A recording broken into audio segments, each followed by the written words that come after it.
Bismillahirrahmanirrahim. Assalamualaikum warahmatullahi taala wabarakatuh. Dan selamat malam. Selamat malam PKP hari kedua. Bersama saya lagi Zahri Harun daripada Farmasi Permai Tumpat Kelantan. Apa khabar anda di sana? Moga-moga sihat walafiat dan diberi kesihatan yang baik. Right. Bersama saya Zahri Harun daripada Farmasi Permai.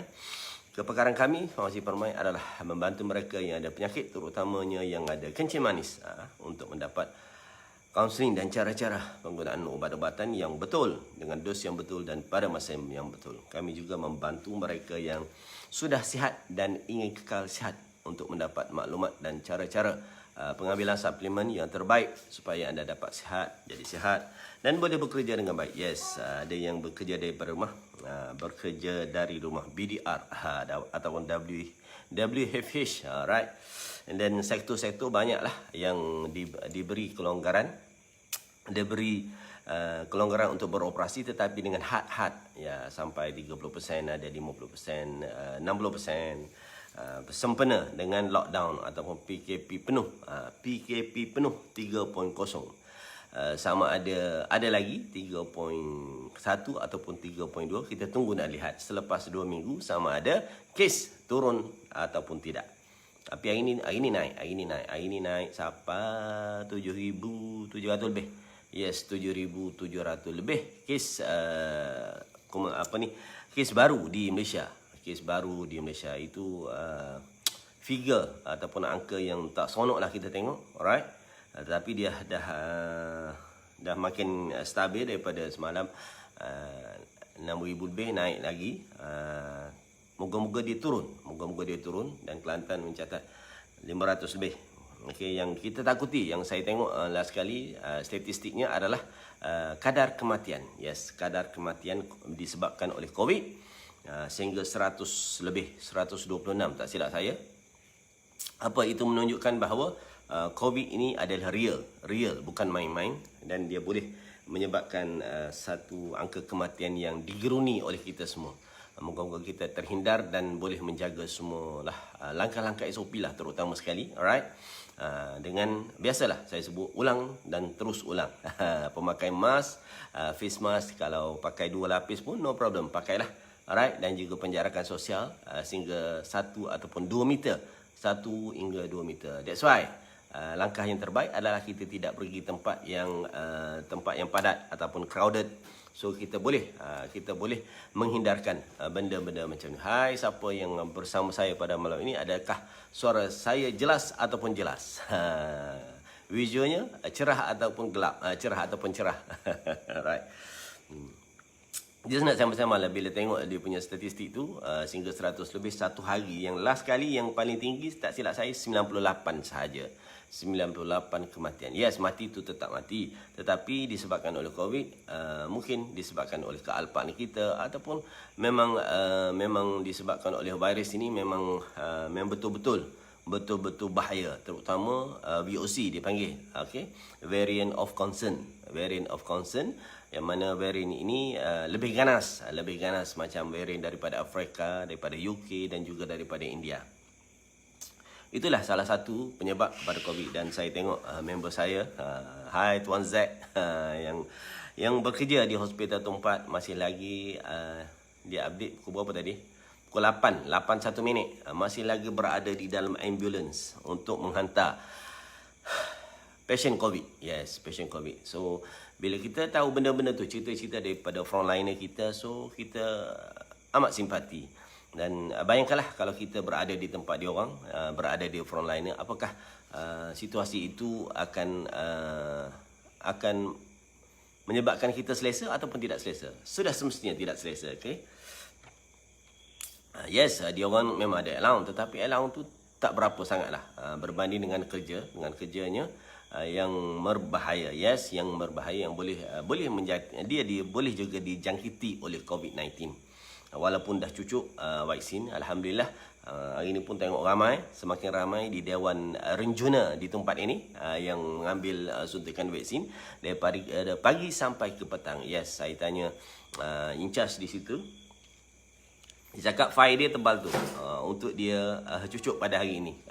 Memang ramai lah. Memang ramai. Moga-moga kita boleh mencapai herd community dia panggil, di mana mereka yang dah diinjek dengan vaksin akan makin ramai dan makin ramai. Dan bila dah makin ramai, dia punya percentage dia yang telah mengambil full injection vaksin, moga-moga kita akan menjadi satu perisai atau perisai untuk melawan COVID-19 ini. Okey. That's why lah saya cakap memang kita kalau boleh kita rujuk kepada page terutama sekali page KKM, page KKM ataupun MKN bila kita nak tahu berkenaan dengan dengan kes ataupun yang the real story. Okey, bukan cakap-cakap di dalam alam maya itu, kadang-kadang benda tu tidak betul. Dan saya tengok di bulletin tadi ada 2 orang yang telah didakwa. Dakwa dia sampai dia punya maksimum denda sampai 100,000. 100,000. Sebab apa? Sebab menularkan berita-berita yang tidak benar berkenaan dengan COVID-19. Ada seorang tu makcik tu daripada makcik ke kakak tu daripada Perlis. Daripada Perlis. Seorang daripada mana seorang lagi? Cikgu tuition. Esok masuk berita lah tu. Ataupun malam ini dah masuk dalam portal online. Online memang cepat. So memang mana-mana pun kena buat online. Sama ada anda bisnes, apa-apa pun mesti mengonlinekan bisnes anda. Kalau nak cepat, kalau nak result yang cepat. Alright. So sama-sama kita cari guru yang berkaliber, yang betul-betul ada result untuk kita belajar dan terus belajar. Tak kira lah umur berapa, walaupun saya dah umur 49, right? Dah nak masuk 50, tetapi still belajar dan terus belajar.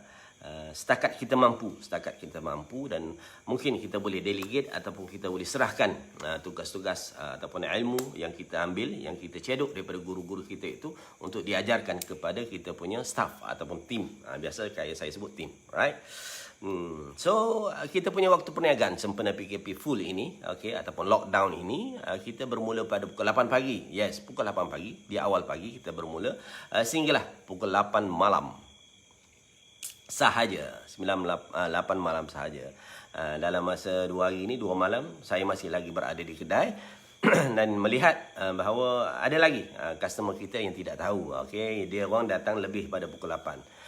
Kita dah keluar daripada kita punya farmasi, dan kita minta dia datang esok pagi pukul 8 pagi, kerana dah kita tutup, sukarlah untuk kita masuk balik. Macam-macam lah, sebab kita nak closing ni, dia ada dia punya step dia untuk closing the sales, and then kita punya SOP yang tertentu. Dah kita close kita punya computer system, nak buka tu lambat balik, and then mesti saya ada server, and then kena tunggu server tu on dulu, and then barulah kita boleh guna cash register. So merumitkan. So saya minta kita punya semua sahabat farmasi Permai yang di luar sana, datanglah sebelum pukul 8 malam. Yes, datanglah sebelum pukul 8 malam. Ini standard. Semua bisnes kena tutup pada pukul 8. Waktu sebelum lockdown ni kita farmasi dan klinik dibenar buka sehingga pukul 10 malam. Tetapi dah pukul 8 dah yang majoritinya tutup. So tak ramailah orang di jalanan dan tak ramai yang keluar rumah. So stay at home untuk kita memutuskan rantaian COVID-19 ini. Moga-moga apa yang kita dambakan, apa yang kita niatkan, apa yang kita nak adalah terkawalnya COVID-19 ini. So sebab balik awal bolehlah buat live malam. Siang hari tak dan. Yes, tak dan. Dan saya pergi ke Pasir Pekan tadi. Pasir Pekan, kita ada SDR ataupun roadblock di hujung Kepulau kita panggil. Siapa yang tahu, tak tahulah. Di hujung Kepulau itu sebelum traffic light Morak Wakabaru ataupun Morak Palembang. So di situ ada SDR, kepada mereka yang tidak ada surat. Ini sukar sikit. So kita akan ditanya macam-macam. Macam saya sebagai farmasis, no problem, kita ada surat kita, alhamdulillah. Dan biasa polis ataupun rela akan lepaslah. Dan kita memang ada kerja untuk kita ambil stok, kita deliver stok, kita buat COD, my staff pergi buat COD, kita ada keluarkan surat untuk memudahkan perjalanan dan urusan kita setiap hari. Yes. Itu adalah salah satu apa yang kita nak untuk kita bantu anda di luar sana yang memerlukan khidmat kami di Farmasi Permai. Apa-apa sahaja kepada mereka yang berminat untuk mendapatkan medical equipment. Saya jarang bercakap berkenaan dengan medical equipment. Actually kita ada banyak jenis, daripada kerusi roda, katil orang sakit, okey, stretcher, boleh tongkat sebelah, tongkat dua belah, and then tempat mandi, and then kita punya kerusi roda tu banyak pattern. So insyaAllah dalam satu hari dua ni saya akan tunjuk kita punya kerusi roda yang bermacam-macam pattern, yang ada boleh lipat sampai jadi kecil, yang ada bag boleh masuk dalam bonet kereta, okey. Yang besar pun ada, yang extra large pun ada. Yes, yang extra large untuk mereka yang sehingga 120 kg. Yes, kepada mereka yang big size, 120 kg. Dan harga dia agak mahal lah. Dalam berapa? 1,000 satu. Dan dia punya tempat duduk tu memang kuat, and then besi dia tu memang tahan lasak. Dan boleh sehingga 120 kg. Untuk orang sakit, yes. Orang sakit ni biasa dia kurus, tetapi kadang-kadang ada juga pesakit yang berbadan besar, berbadan gempal, yang memerlukan kerusi roda yang bersaiz besar. Dan jarang orang simpan. Ini special di Farmasi Permai kita simpan. Ada satu unit tak banyak, ada satu unit untuk in case siapa-siapa yang nak, alright, kita akan entertain lah untuk mendapatkan kerusi tersebut, dan dia memang ready stock. Yes, kita ada stok. Selain daripada tu, medical equipment juga kita ada BP set. Yes, BP set kita ada 1, 2, 3. Yang famous 3 tu, okay. Yang pertama adalah Inomed. Inomed ni dia punya X2, dia panggil X2, yang mana dia ada sistem untuk dia panggil pass rate teknologi, smart pass teknologi. Di mana kalau kita guna dia punya BP set tu, kita tak terasa dia punya cengkaman daripada cuff dia yang kita pakai di lengan, okey, still dengan di lengan, and then dia tak grip terlampau kuat. Itu adalah X2 punya sistem, ataupun dia panggil smart pass system. Yes, smart pass system. Okey, X2 dia panggil. Yang tu kita ada Inomed, and then yang kedua kita ada Citizen, dan juga kita ada Polygreen BP set daripada Jerman. Yes, daripada Germany. Siapa minat Germany? Saya minat Germany daripada segi football daripada dahulu. Okey. Zaman-zaman dahulu Piala Dunia, waktu-waktu minat sangatlah. Sekarang ni kurang minat, dah tua, right? Kita slow sikit. And then sekarang ni pun dah 2 tahun PKP, dan memang tidak ada tournament ataupun tidak ada match yang menarik lah. Still ada EPL, ya, still EPL. Dan saya tak tengok sangat. Biasa kita tengok Piala Dunia lah, Piala Dunia. Dan antara tim yang saya minat adalah Germany. Yes, bila sebut Germany, dia orang ni bercakap lebih pada dia punya bahasa Jerman. Alright. Sehinggalah Presiden FIFA adalah Karl-Heinz Rummenigge. Dia adalah salah seorang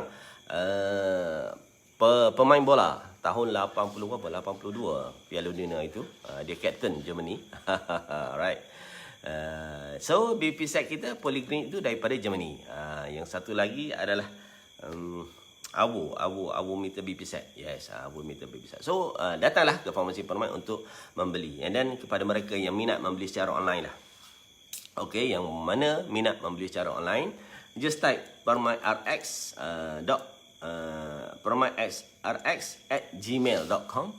Dia akan keluar di situ. Dia ada kita punya online shop kita, and then dia akan terus masuk ke dalam web avanaasia.com kita. Di sana kita dah list lebih kurang dalam 200 item yang berada di dalam farmasi Permai. juga berada di online. So sekarang that's why saya cakap kenalah online kan bisnes kita. Walau macam mana pun, walaupun kita dah tua, walaupun kita dah lama, tetapi zaman sekarang kenalah online kan. Online kanlah bisnes anda. Cepat-cepat, okey. Sekarang ni kahwin pun online. angkat nikah pun secara online, ada semua online semua. Alright. Zakat pun dah banyak yang dah lama dah kita guna secara online. Tak payah pergi kepada pejabat Majlis Agama Islam. Alright, kita just online kan, dan niatlah waktu kita nak tekan enter. Nak enter tu okey, niatlah. Ini sebahagian daripada zakat aku pada tahun ini yang dah cukup banyak mana. Okey. Alhamdulillah kepada mereka yang selalu mengeluarkan zakat. Actually zakat, sedekah, dia tidak akan memiskinkan kita, insya-Allah. Itu adalah kena ada satu keyakinan yang bersungguh-sungguhlah, keyakinan yang jitu untuk kita bahawa balasannya daripada Allah Subhanahu Wa Taala. Actually rezeki kita semua ini adalah daripada Allah. Okey, walau macam mana sekalipun kita berusaha, alright, bukan daripada usaha kita sebenarnya. Itu adalah ketentuan daripada Allah Subhanahu Wa Taala. Tetapi prinsipnya adalah kita harus berusaha. Wajib berusaha. Bukan kata kita duduk saja-saja dan kita mengharapkan rezeki itu turun daripada langit. Itu salah. Memang satu daripada prinsip hidup yang memang salah. Yang paling betul adalah kita usaha sehabis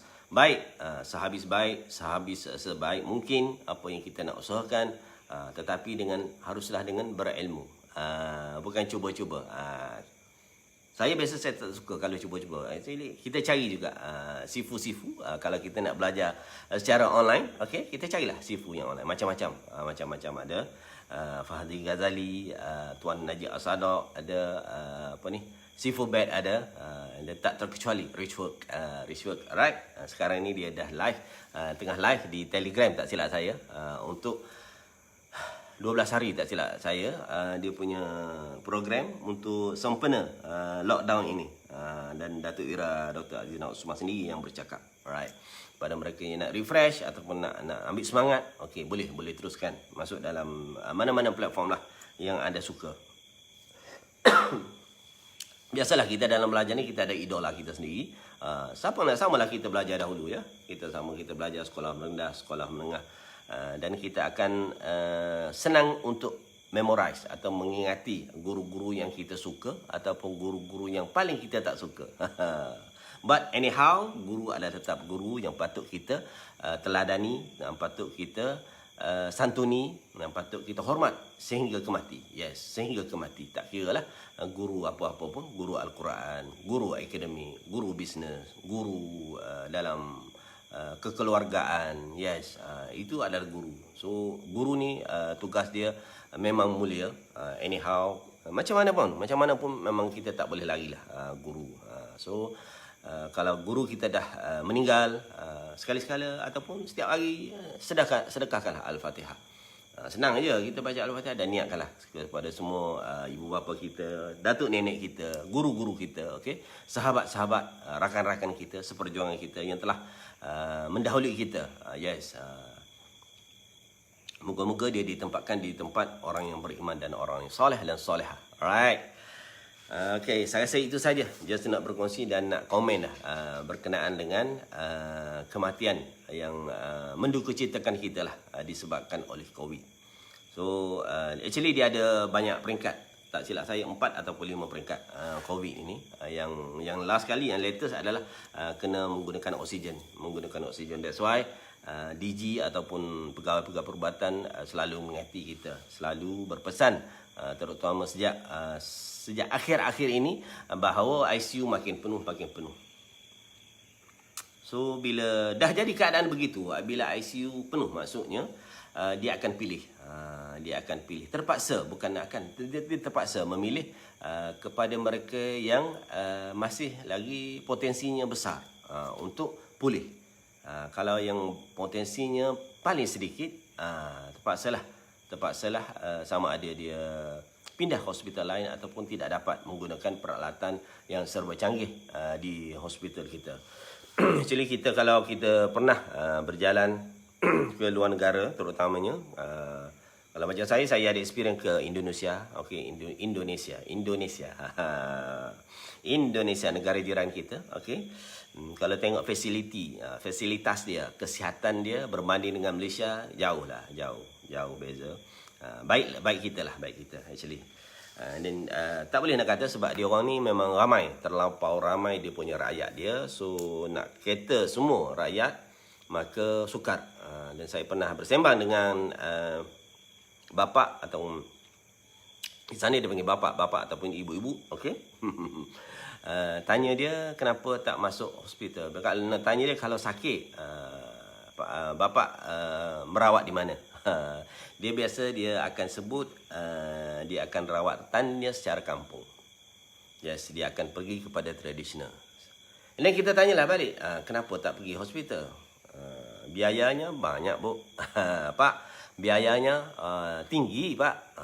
Tinggi. So dia orang memang wajib mengambil insurans kesihatan dan memakan belanja yang beribu-ribu.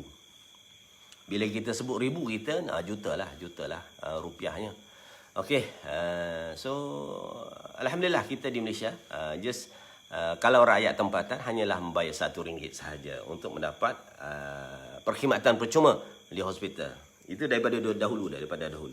Unless kalau ada rawatan yang special, mungkin kita akan terpaksa membayar juga. Tetapi kalau bil itu tinggi, kita ada lagi badan untuk kita merayu ataupun dia punya kebajikan, center kebajikan yang boleh kita buat rayuan di kaunter-kaunter di hospital-hospital di Indonesia. Right. Bagi saya itulah beza dia. Dan kalau boleh kita, kalau kita ada rezeki lebih, kita bolehlah berjalan ke negara-negara yang terdekat lah, tak payah jauh, ke dekat-dekat, and then kita compare lah. Kita compare apa yang paling penting. Sebab saya sebagai farmasis, kita lebih dekat kepada benda-benda kesihatan. So memang dia orang akar kayu dia, bahkan tradisional dia, memang dia power. Memang dia power, and then dia buat kajian, and then banyak yang lulus bahagian kementerian dia lah, Kementerian Indonesia. So kalau benda tu nak masuk Malaysia, dia kena melalui proses-proses tertentu lah. Bukan saja kita boleh import, bawa masuk dia punya ubat dan sewenang-wenang yang boleh dijual di Malaysia. No, banyak dah yang terkena.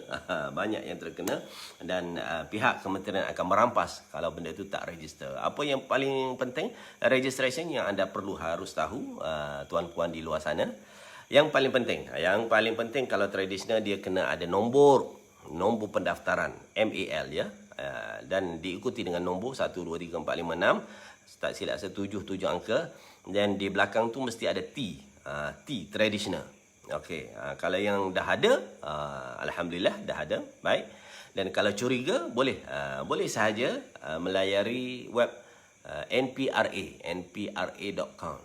Di sana kita boleh tengok dia punya registration dia genuine ataupun tidak, asli ataupun tidak.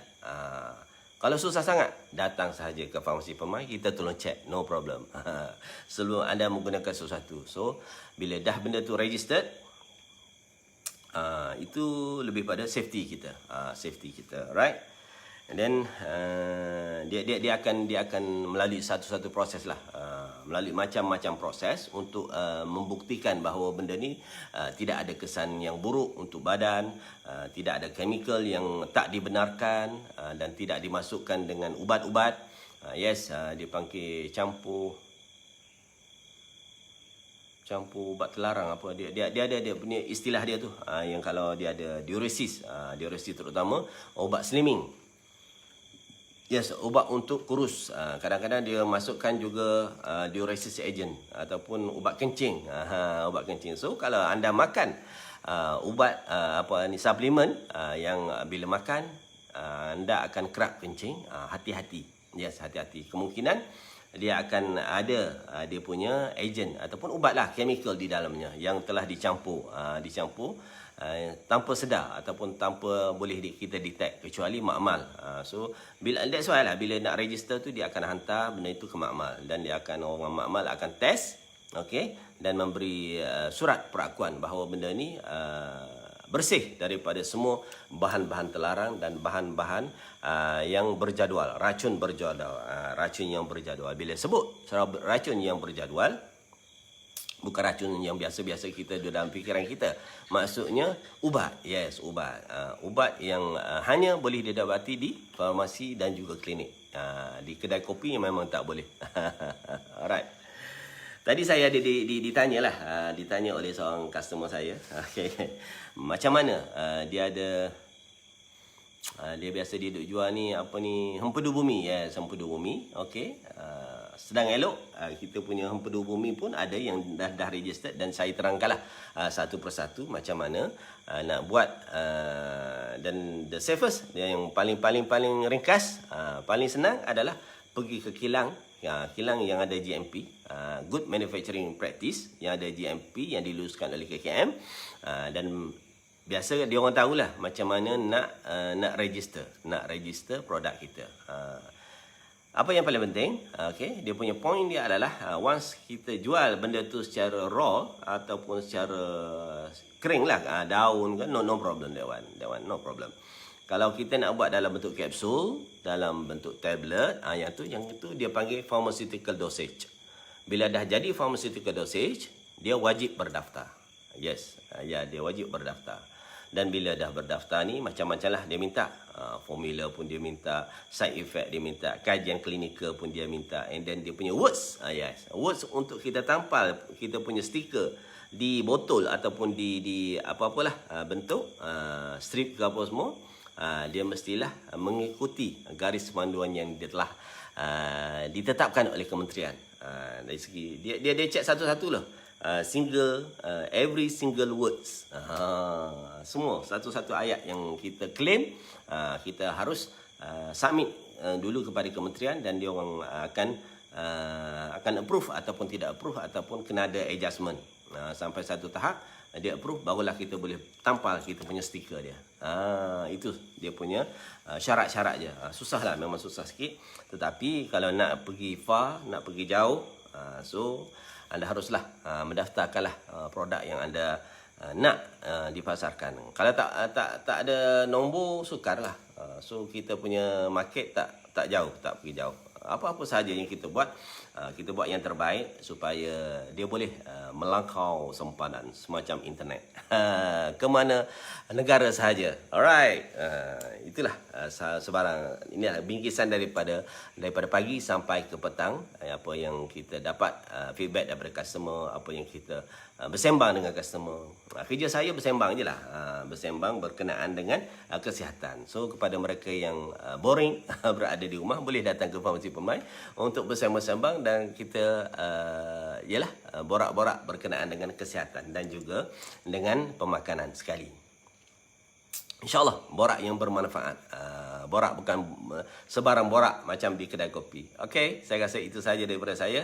Moga-moga anda bahagia dan boleh bertahan untuk 2 minggu ini, lockdown ini, dan jadualkanlah apa yang bermanfaat untuk anda. Moga-moga kita dapat menghindarkan diri daripada COVID-19 ini. Bukan kita ni, kita seorang, kita dan family dan orang terdekat, jiran-jiran kita, dan yang telah terkena, yang telah positif, saya doakan moga-moga cepat sembuh, dan insya-Allah boleh mengharungi hidup macam biasa. Okey. Itu sahaja saya rasa. Apa-apa sahaja persoalan, apa-apa sahaja kemusykilan, boleh direct kepada kita punya hotline kita 017 901 3544, ataupun nombor pejabat kita 7253 544. Dan kepada mereka yang nak membeli secara online, type saja permairx@gmail.com, dan akan keluarkanlah di situ shopping online shop kita, Farmasi Permai di ahwanaasia.com. Itu saja. Selamat jumpa lagi insya-Allah di line siaran, insya-Allah di musim PKP 3.0. Bye bye. Assalamualaikum warahmatullahi taala wabarakatuh, dan